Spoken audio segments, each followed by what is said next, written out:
Finding that a quorum is present, I call the special town meeting of the town of Dayton shall come to order. Please rise for the Pledge of Allegiance.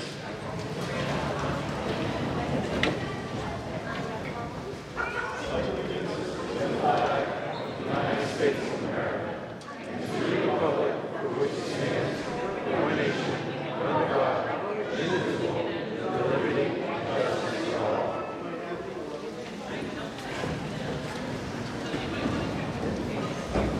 Please note in case of emergency, the nearest emergency exits to your right, front, left, or in the rear.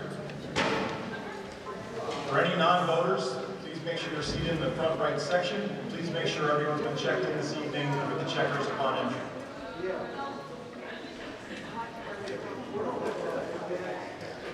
Are there any housekeeping motions? Mr. Moderator, I move that we dispense with the reading of the warrant. Motion made and seconded. It's a non-discussion motion. All in favor? Opposed? Motion carries unanimously. Mr. Moderator, I move that we dispense with the reading of the articles and that reference to them be made by number and content. Motion made and seconded. Non-discussion motion. All in favor? Opposed? Motion carries unanimously. Mr. Moderator, I move that the town consider adjournment this evening at Chapter 8. Motion made and seconded. Non-discussion motion. All in favor? Opposed? Motion carries unanimously. Article 1. Yes, I'm sorry. I apologize. I'm sorry. I'm fine. There is.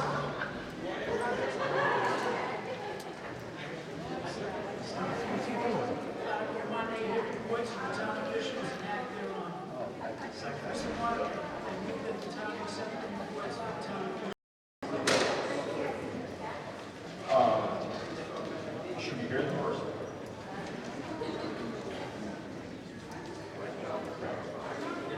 So the Article 1, to hear the reports of the town officials has been made and seconded. All in favor? Opposed? Is there a report? Yes.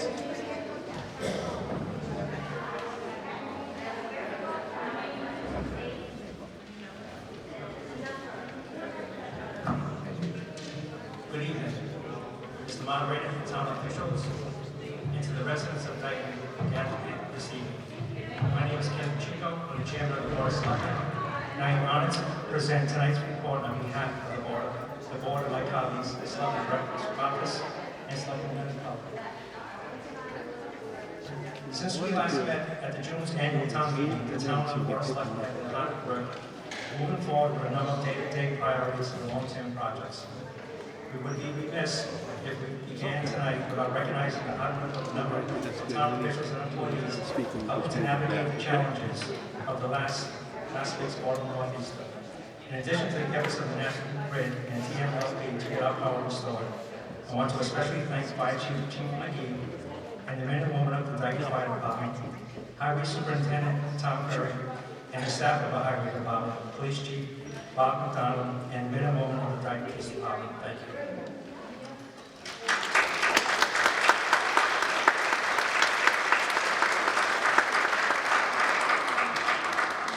Behind all the efforts of the fire, highway, and police in our communication department, our dispatchers are always on the other end of the phone or radio, providing great professionalism, coordination, and care. And last week was no different.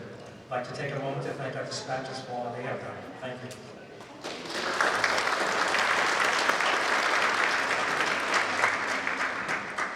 Since June's annual town meeting, we have had transitions in a number of key financial leadership positions at Town Hall. After the departure of our former town accountant, at the end of June, the Board of Selectmen proudly hired Dayton resident Janelle Whiting,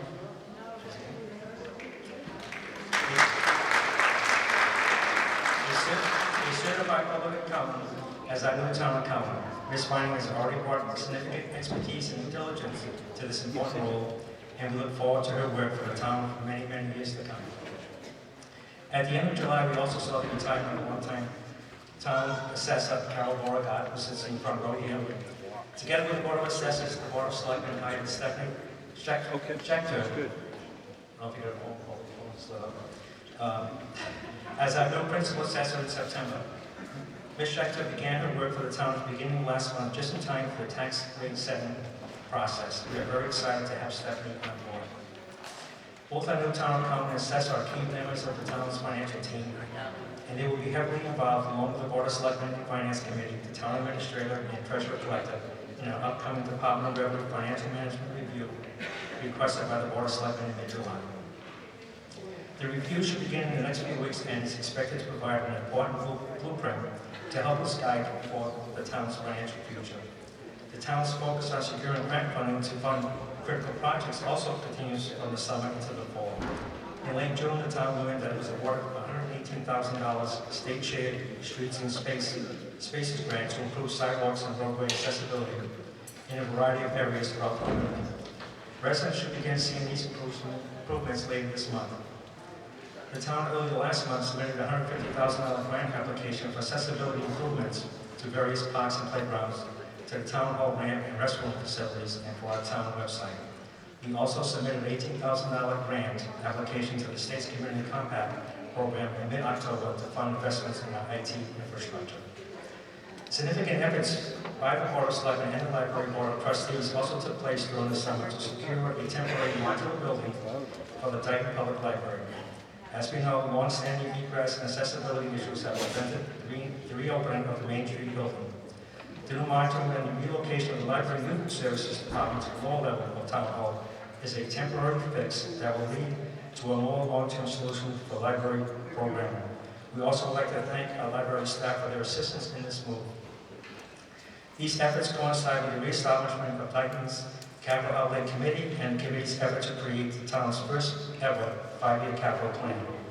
The Capital Outlay Committee, together with the town administrator, kicked off the planning process in this September with the first department board committee submissions due on November 18th. It's no secret that Dayton has a number of deferred building, infrastructure, and capital needs. The Board of Selectmen held a meeting last month with State Representative Patricia Haddad to discuss available funds, state funding, and ARPA funding to meet these needs. Next week, we plan to meet with Congressman Jake Archibald to similarly explore federal funding to achieve our goals. There is no question we have a lot of work to do, but our work begins with laying a strong foundation for responsibility, affordable, and taxpayer-focused planning, while ensuring that the focus of all of our planning efforts is informed by the input of all Dayton residents. As we get into the financial related articles on tonight's warrant, I want to re-emphasize the points made on last week's informational report for the special town meeting, that the Board of Selectmen maintains a top priority relating to the town's fiscal discipline and operating sustainability to limit our taxpayers' burden. Our $1.72 million in free cash mirrors prior year's trends, as does our estimated excess tax levy capacity for fiscal year 2022. Including in the warrant, there will no proposed uses of free cash to fund police station debt service to reduce the tax rate, increase our stabilization capital stabilization fund account balances, and fund a number of capital investments. I want to thank the Finance Committee for its continued leadership, as well as the effort of our department, board, and committees that have gone into making tonight's meeting possible. The Board of Selectmen looks forward to this evening's discussion and is happy to answer any questions about any of the articles as we move through these articles. Again, thank you.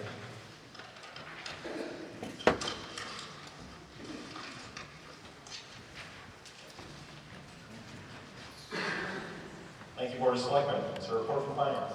Finance Committee will make its recommendations with the Administrator. Board of Health? Schools?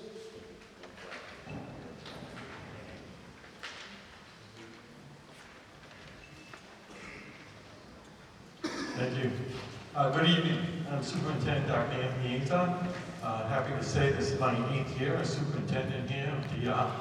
Enjoying every minute of it. I just want to share a couple of things with the folks from Dayton. First of all, just a resounding thank you. We didn't know what to expect when school began in September. We didn't know what the Delta variant would show. And I just want to share with you that those of you who have your children in the Dayton-Rehoboth School District, you've done a phenomenal job of getting the kids ready for this school year. Here we are November 1st, it's almost like a blur, a blink of the eye. There's some bumps in the road, other than a few masks situation. It seems like a normal year, which is outstanding for our kids, for their social and emotional well-being, and for the social emotional well-being of you folks as well as the staff. So we certainly appreciate that. We're in good shape. The Dayton-Rehoboth Regional School District is in very good shape right now. We offer opportunities for our kids, walking the hallways, looking at the Dayton Elementary School, Dayton Middle School, and of course the high school. Obviously, we're a two-district school system. So getting around to the 5 school buildings has been really an exciting time, despite the fact that we still are dealing with some things associated with the COVID-19. But nevertheless, we're in good shape. I want to thank especially the Town Works folks, the police, the fire folks, that did a great job in getting us back to school for those 2 days. Unfortunately, a lot of folks were left without power. That was unfortunate, but I will tell you, the National Grid folks, police, fire, Town Works folks just did a fantastic job.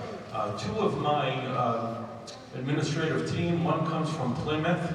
They were out 3 days. The other one comes from Carver. They were out 3 days as well. So it's a testament to the folks here.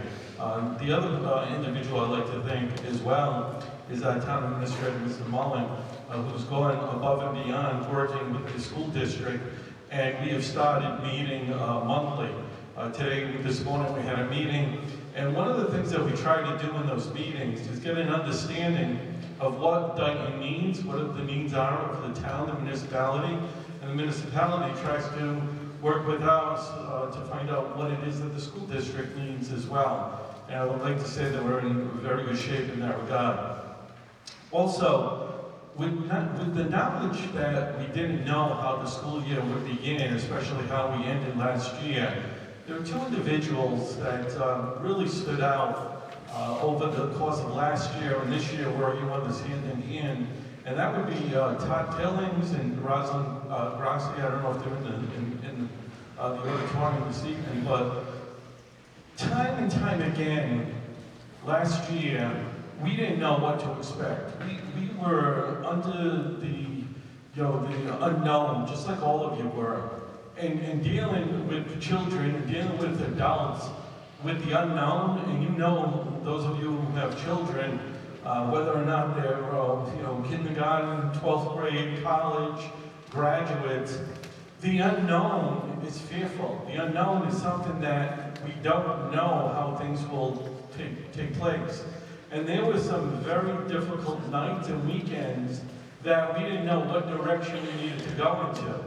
And despite the fact that we have an overriding board, school committee of course, but we also take our cue from the Department of Elementary Secondary Education folks as well, and they were dealing with the unknown.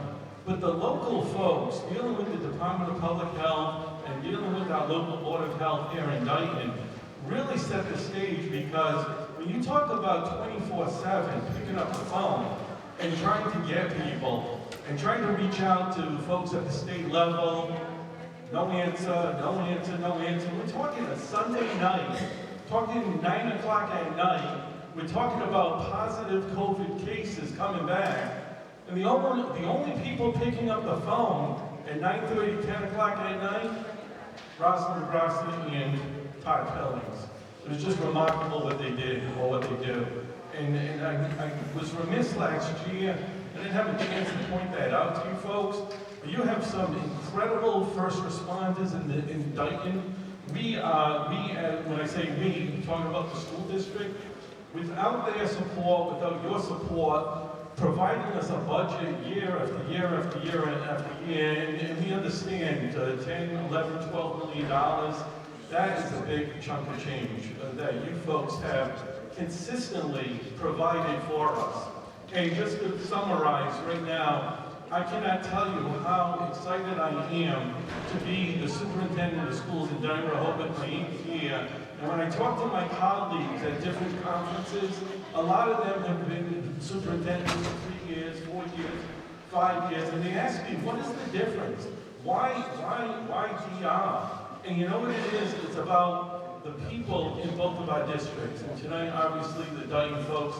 So on behalf of the school district, on behalf of the staff and students and just everything that I represent as a superintendent, I thank you for the support that you folks have given us. And we hope that we'll continue to provide opportunities for these children as we go forward. Thank you very much.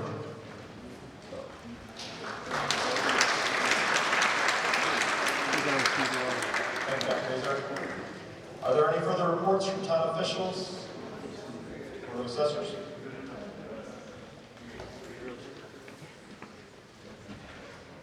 Mr. Moderator, citizens, Finance Committee, Board of Selectmen, and other appointed and elected officials. The Board of Assessors has gone through some minor changes this year. As of the latest town election, Nancy Goulart has been elected to the board for a 3-year term. The full-time appointed assessor, Carol Beauregard, has retired as of July 31st, 2021.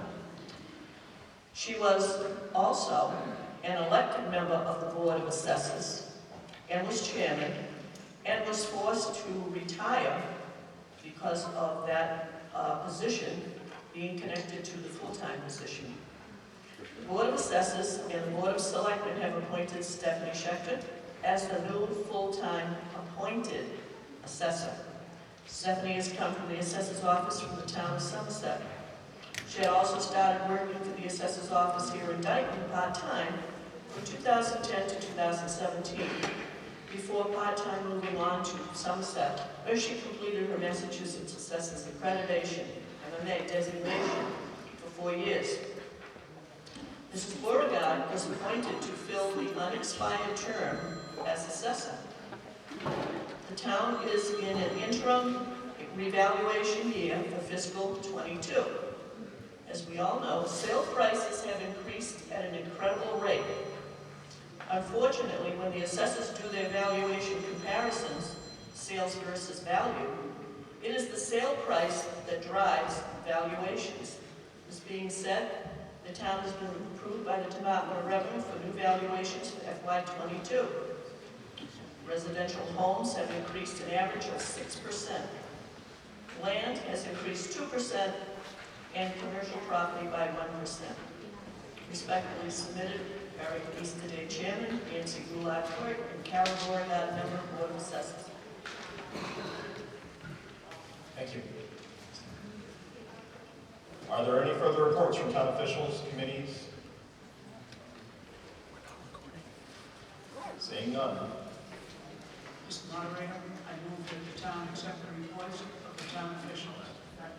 Motion made and seconded. It's a non-discussion motion. All in favor? Opposed? Motion carries unanimously. Prior to moving on to Article 2, I just want to confirm non-voter